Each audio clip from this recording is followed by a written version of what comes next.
வணக்கம். முன்னெல்லாம் சொந்தக்காரங்க வீட்டுக்கு நம்ம போனோம்னா, தம்பி பாவா கண்ணு பார்த்து எவ்வளோ நாளாச்சு, அம்மா நல்லா இருக்கா, அப்பா நல்லா இருக்கா, என்ன சாமி இப்படி அழைச்சிட்ட, அங்க எல்லாம் நல்லா இருக்காங்க, நீங்க எல்லாரும் நல்லா இருக்கீங்களா, எல்லாம் நல்லா இருக்கும் சாமி, கையை கழுவிட்டு வரேன்ட்டு தோசை ஊத்தி தரேன். பாப்பா மாமாக்கு கை தடக்க துண்டை எடுத்து கொடுத்துட்டு சுண்டா தோசை ஊத்துமா. அத்தை, நான் வரும்போதுதான் சாப்பிட்டு வந்தேன், என்னால இப்ப சாப்பிடலாம் முடியாது, தண்ணி மட்டும் குடுங்க போதும். இந்த தண்ணி குடிக்கவா இவ்வளவு தூரம் வந்த, பாப்பா அப்படியே தோசையை தட்டத்துல போட்டு இங்கேயே கொண்டாந்து கொடு. மாமா இப்படியே உட்கார்ந்து பேசிட்டே சாப்பிடுட்டு எந்திரிச்சு சமையல் கட்டு வரைக்கும் நடக்க சங்கடப்பட்டு சோறு வேணாம்னு சொல்ற சோம்பேறின்னு நினைச்சிட்டாங்க போல. அப்படி இப்படி பேசி பேசி ஒரு 4-5 தோசையை அமுக்கி விட்டுருவாங்க. அடுத்து வந்த விஷயத்த சொல்லிட்டு நம்ம கிளம்பும்போது, ஏஞ்சாமி இருந்துட்டு சாயங்காலமா போலாம்ல, மத்தியானத்துக்கு மாமனை நாட்டுக்கோழி பிடிச்சிட்டு வர சொல்றேன். இல்லத்த வேலை இருக்கு, அவசரமா போகணும். எப்ப வந்தாலும் உனக்கு அவசரம் தான், பார்த்து மெதுவா போசாமி. அம்மாவை கேட்டேன்னு சொல்லு, ஒரு 4 நாளைக்கு அம்மாவை கொண்டு வந்து விடுசாமி, இங்க எங்க கூட இருக்கட்டு. ஆட பேசிட்டே மறந்துட்டேன் பாரு, இரு வரேன்.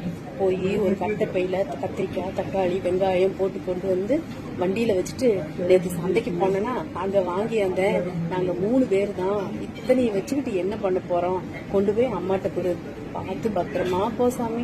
எனக்கும் அம்மா நினைப்பாவே இருக்கு. முடிஞ்சா அடுத்த வாரம் நான் வர்றேன்னு சொல்லு. இப்பெல்லாம் ஒரு சொந்தக்காரங்க வீட்டுக்கு போனா, ஹாய் வா வா, ஒரு 5 நிமிஷம் லேட் பண்ணியிருந்தாலும் நாங்க வெளியே கிளம்பி போயிருப்போம். என்ன சாப்பிடுற, காஃபி டீ கேட்டுட்டு உடனே எங்க வீட்டுல நாங்க யாரும் டீ காஃபி சாப்பிடுறதில்ல.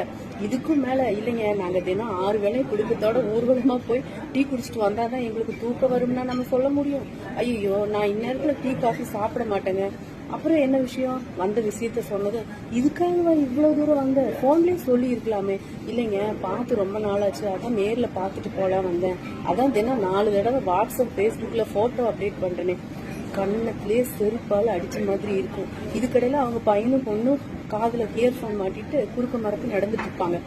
ஆனா நம்மள ஒரு மனுஷ ஜந்துவா கூட மதிக்க மாட்டாங்க. இந்த அம்மா செருப்பால் அடிச்சது பத்தாதுன்னு தன்னோட குட்டிங்க கையில விளக்கு மாத்த கொடுக்குற மாதிரி, பிரீத்தி இந்த அங்கிள் யாருன்னு தெரியுதா, அது சின்ன வயசுல நம்ம பாக்கெட்ல கையை விட்டு காசை எடுத்து 7 கடலை மிட்டாய் வாங்கி ஒரே வாயில ஒன்னா அமுக்கினதை மறந்துட்டு சந்தையில எரும மாட்டை ஏற இருங்க பாக்குற மாதிரி ஒரு பார்வை பார்த்துட்டு, இன்னும் மம்மி நான் பார்த்ததே இல்லை, யாருதுன்னு விளக்கு மாத்திலேயே நம்மளை போடும்.